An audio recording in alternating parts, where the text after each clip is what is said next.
75 decibels of gain, 20 decibels of clip guard protection for your loudest of screams while streaming, a beefy enough preamp to power the RE20, the SM7B, and more without flinching, USB-C, customizable faceplates?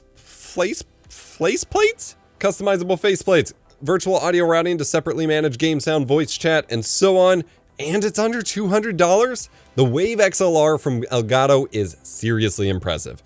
But it's not without its faults. It's also not this. Honestly, I think most people were hoping for something like this, but here you go, Elgato. Wave Deck as the live streamer Nexus and Go XLR competitor. We're reviewing the Wave XLR in today's video, sponsored by CuriosityStream. Get access to my own streaming site Nebula for free when you sign up for CuriosityStream via the link in the description. I'm EposVox, the stream professor, and I've reviewed a ton of mics and audio products on this channel with only one goal: to help you get the best value for your dollar to build or improve your streaming, content creation, or teaching setups.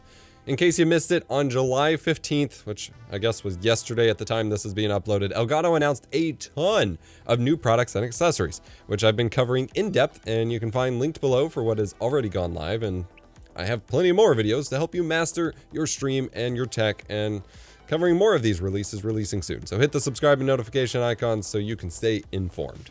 Of course, full disclosure, Elgato did send this to me for review, but they're not seeing this before it's posted, sponsoring the video in any way, yada yada. I've been spoiled in the past couple years with some pretty high quality audio gear. I may not have an RME baby face or anything like that, but good audio interfaces have gotten cheaper, and I still love my Mix Pre 3 Mark II audio recorder as well. This means that I typically don't get impressed by audio interfaces too easily, but Elgato's Wave XLR came in swinging and caught me by surprise. This is the Wave XLR, the XLR interface equivalent of Elgato's Wave USB microphones they released last year. These mics were notable due to the high quality capsule designed by Lewitt, affordable price tag at significantly below $200, and coming with the Wave Link software that gives you virtual audio devices and submixes akin to the Go XLR to make audio routing and separation of game and voice chatting sound a lot easier. WaveLink was such a huge hit there that there was massive community outcry to just sell WaveLink as its own app rather than requiring one of their microphones. Elgato didn't do that, but instead built a high-quality audio interface paired with the app to make things easier for those in need of an interface, or those who find it worth it to upgrade or sidegrade. Physically, it is quite simple. Basic plastic shell angled up at the user, big clickable dial in the middle with LED ring around it, LED indicators for mode selection, a capacitive mute button that turns the LEDs red, and then a single XLR jack, 3.5mm headphone jack, and USB Type-C output on the back. I have a lot of good things to say about this interface overall as we get into it, but I want to start with the bad because it mostly has to do with this physical layout. The XLR port being at the bottom rather than the raised angle eliminates the usability of right-angle XLR connectors, and the outputs, dear gosh, why? Streamer Gear keeps insisting on only including a 3.5mm jack for headphones, despite the fact that the cross-section of streamers and users who want high-quality headphones is not insignificant. Even if it were smaller, it is much easier and more clean to adapt a 1/4 inch jack to 3.5mm rather than the other way around. This is just silly. Not only that, but there's only a headphone jack. No line out, no speaker out, not even a line in. This matters for a few reasons. The most common being dual PC is basically a non-starter here without at least a line out. You have no real way of routing audio to a secondary PC, and bidirectionality is kind of important there, meaning a line in would have been nice as well. Go XLR and Live Streamer Nexus get that. But specifically to me, and I imagine others, I use speakers at my desk. I don't like wearing headphones 24/7. It's not healthy nor sanitary and definitely not comfortable for even the most comfortable of headphones. I like having speakers to get a different take on my audio mix and generally enjoy sound when I'm up and about in my studio. This is a pretty normal thing, but with no line out, I have no real way of running audio to the speakers. Every mixer costing $20 or more has dual 1/4 inch or 3.5mm line out, often with dual outputs, and most XLR interfaces have a main out as well. This is like bare minimum I/O for this kind of device, and it's just gone. Depending on your speakers, you could kinda rig up the 3.5mm aux from the headphone out to the aux in on a speaker set, but the headphone amp levels and line levels are different voltages, and that's generally not a good idea at best, and can cause all sorts of audio garbage or possibly even damage your gear at worst. This was a stupid omission, period. Part of the reason the more snobby part of the gear community looks down upon streamer gear as toys or wastes of money, even when they're not, is because in catering so heavily towards what a streamer does while they're streaming, these devices often don't even begin to consider how a streamer might use them when they're not live or performing. And having to juggle multiple audio routing systems just for that is cumbersome, and I would always recommend a single piece of gear that does it all for you, rather than piecing together multiple pieces of gear, if possible. Elgato could add a tertiary submix output to the WaveLink software, allowing you to pipe out audio to another output, giving you speakers back or sending audio over HDMI for streaming, but that assumes you want this running on your gaming PC, which is also only a specific workflow and not one that I'm even personally a fan of. All right, specs wise, this is a 24-bit 96 kHz audio interface. 48 volts of phantom power is available for condenser microphones. The preamps are nice and clean, providing 52 decibels of analog gain and 23 dB of clean digital gain for a total of 75 dB of gain at its base. But you do have an additional 20 dB of headroom, not of gain, but of headroom with their clip guard feature, the same used in the Wave microphones, to make sure that you never peak or clip or distort, breaking your listeners' eardrums. And that is if you want to. It is optional. You could become that demon with terrible audio if you want to turn it off. Wave XLR has a dynamic range of 100 dB, 120 with clip guard enabled. The device is entirely powered over the USB-C cable. The dial has 3 different functions, just like the Wave 3 microphone model. It controls your microphone gain, your headphone volume levels, and the balance mix between system sound and your microphone sound. For those of you who don't want to hear yourselves, you don't have to. Clicking the knob in swaps between modes. The WaveLink app has seen some minor updates since we've last looked at it. The main part of the window acts as your mixer board. You can have up to 9 devices, virtual or other physical devices from your system, including other microphones, added to the mix, 8 if you don't count the Wave XLR jack, which cannot be removed, of course. The software installs a group of virtual audio devices for you to map your various programs to: system, browser, game, music, SFX, voice chat, and then 2 auxiliary devices for whatever else. You then have to manually assign specific programs to those devices using the Windows Sound Manager or in a specific program's menus. Whether or not an app remembers this setting past reboot or even past closing and reopening is entirely dependent on the app. VLC does not remember this setting, whether I set it in Windows or in the program itself, and I hear UWP apps are especially frustrating in this regard. Each device listing, including the XLR input, can be renamed in the mix for ease of use. From here, you have 2 sliders for each device, 1 for each sub-mix. Currently, there are 2 sub-mixes, a monitor mix for you to hear and a stream mix for your stream, hence the name. You can swap between which one you hear in your headphones by clicking the little eye icon, mainly just to check your stream levels manually, and then adjust the master levels of each mix at the bottom of the window. You can also change which device the monitor mix routes to. You can adjust or mute the levels for each submix per device, or link those 2 sliders together for a specific device as well. Clicking the drop-down menu for the XLR jack gives you a good breadth of options: sample rate, input gain, phantom power, control over the output volume and mix balance of the headphone jack, 2 different low-cut filter options, or none, clip guard, wave gain lock, which prevents other applications from adjusting the device levels, such as what might happen with video calling apps or voice chatting apps. Here you can also customize the LED color for general use and for muted use, which is nice for customizability as well as to set up better color choices for those who are colorblind. The problem is this is not a sticky menu. It disappears if you click anywhere else, and having the audio interface settings in the microphone listing just feels thrown together. You go from mic gain settings to headphone output settings, back to microphone settings again, then to audio interface settings. It just feels disorganized.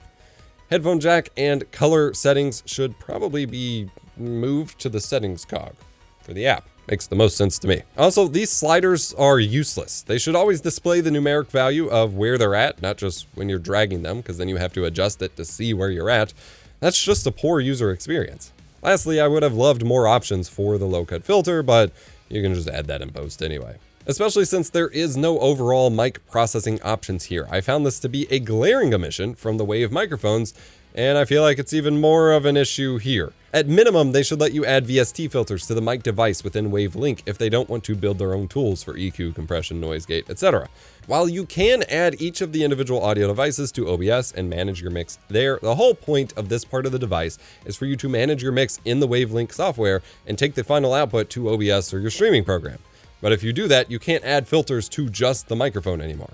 I still do not like this workflow a year later. The clip guard is an essential feature that I know so many streamers need in their streams. Sound quality wise, the Wave XLR is great. The preamps are clean and strong enough to power an Electro Voice RE20, Shure SM7B, and just about any other gain hungry mic you're going to throw at it without issue. Here's a couple microphone samples, though I will have a bigger video with all of my mic samples coming in the future, as I did with the live streamer Nexus. I didn't think I'd be doing this so close again. 3 rings for the Oven Kings under the sky, 7 for the Dwarf Lords in their halls of stone, 9 for the mortal men doomed to die, 1 for the Dark Lord on his dark throne in the land of Mordor where the shadows lie. 3 rings for the Oven Kings under the sky, 7 for the Dwarf Lords in their halls of stone, 9 for the mortal men doomed to die, 1 for the Dark Lord on his dark throne in the land of Mordor where the shadows lie. 3 rings for the Oven Kings under the sky, 7 for the Dwarf Lords in their halls of stone, 9 for the mortal men doomed to die, 1 for the Dark Lord on his dark throne in the land of Mordor where the shadows lie. 3 rings for the Oven Kings under the sky, 7 for the Dwarf Lords in their halls of stone, 9 for the mortal men doomed to die, 1 for the Dark Lord on his dark throne in the land of Mordor where the shadows lie. 3 rings for the Oven Kings under the sky, 7 for the Dwarf Lords in their halls of stone, 9 for the mortal men doomed to die, 1 for the Dark Lord on his dark throne in the land of Mordor where the shadows lie. 3 rings for the Oven Kings under the sky, 7 for the Dwarf Lords in their halls of stone, 9 for the mortal men doomed to die, 1 for the Dark Lord on his dark throne in the land of Mordor where the shadows lie. 3 rings for the Oven Kings under the sky, 7 for the Dwarf Lords in their halls of stone, 9 for the mortal men doomed to die, 1 for the Dark Lord on his dark throne in the land of Mordor where the shadows lie. 3 rings for the Oven Kings under the sky, 7 for the Dwarf Lords in their halls of stone, 9 for the mortal men doomed to die, 1 for the Dark Lord on his dark throne in the land of Mordor where the shadows lie. 3 rings for the Oven Kings under the sky, 7 for the Dwarf Lords in their halls of stone, 9 for the mortal men doomed to die, 1 for the Dark Lord on his dark throne in the land of Mordor where the shadows lie. So I've listened through with the Wave XLR with 3 different microphones, 2 gain-hungry mics, the Electro Voice RE20 and the Shure SM7B, and then a big, large diaphragm condenser microphone, the CAD E100S. And with all 3 microphones, comparing the Wave XLR to the Go XLR to my Audient Evo 4, they all sound great. I will say that the Go XLR and the Wave XLR are the most kind of competitive there, as they require less post-gain to boost the SM7B specifically, and the SM7B sounded slightly better on the Wave XLR than anything else. But in terms of the RE20 and the CAD E100S here, they sounded just about the same across all the interfaces, only the Wave XLR and the Go XLR provide more gain up front than the Evo 4 does, whereas the Evo 4 would need a little bit more gain added in post to get the same sound levels. But overall, completely happy with it. Preamp sounds clean, everything sounds clean and crisp and clear. You know, this wouldn't necessarily be an upgrade over, say, the Go XLR or anything else. But if you're looking to choose a high quality interface, that's what they've made here. I did want to note that the Wave XLR supports customizable faceplates, just like the Stream Deck 2. I was supposed to have a custom faceplate made in time for this review, but I've been super behind on things and timing did not work out on my end. I will be doing some cool stuff with that though. In terms of value per cost, the Wave XLR costs $160, just $30 more than my Audient Evo 4, the interface I've been using all year for my RE20, while providing way more functionality overall. Just missing the second XLR jack and main outputs that I could run to my speakers or audio or video recorder. For the majority of single PC streamers, this will probably be perfect. The rest of us should probably look at the Go XLR Minis and Live Streamer Nexus products out there, though they're significantly more expensive. The Wave XLR also doesn't try to be anything it's not, and I kind of appreciate that. They didn't shoehorn a weird feature onto it or combine 2 products. It's just a high quality XLR interface with handy virtual audio routing software. And it does it well at a price that's surprisingly affordable in the audio interface space. If you were wanting the Wave mic, but for it to not be a USB condenser mic, the XLR just lets you bring your own, just like I'm bringing my own streaming platform built by my creator friends. The site is called Nebula, and we've partnered with CuriosityStream. It features YouTube's top education creators such as MKBHD, Low Spec Gamer, and Renee Ritchie. CuriosityStream saw what we were doing for educational content and wanted to form an educational power team. We've worked out a deal where if you sign up with the link below, you not only get access to CuriosityStream and their library of thousands of educational and documentary content, but you get access to Nebula and all of its content for free for the entire duration of your subscription to CuriosityStream. For a limited time, CuriosityStream is running a 26% off sale off of their annual plan, making it less than $15 per year for both CuriosityStream and Nebula. While you're there, check out Super Intelligence Beyond Human, a documentary about artificial intelligence. It's posing the questions about how AI might be able to help us, why we might fear it, and to what extent the cleverness is actually useful. Head on over to curiositystream.com/epos for the best deal in streaming and get access to both sites for under $15 per year. It's crazy. Just do it. There you have it. Product links will be in the description below, as always, and I do plan on releasing a full recording session of all of my microphones that I own running through the Wave XLR to keep building my library of samples like that soon. I do need a break, I guess, for that. It will be on Nebula first, so stay tuned for that. Join us on Discord to chat about this and all the other releases from this week and get help with your live stream. Remember, be kind, rewind.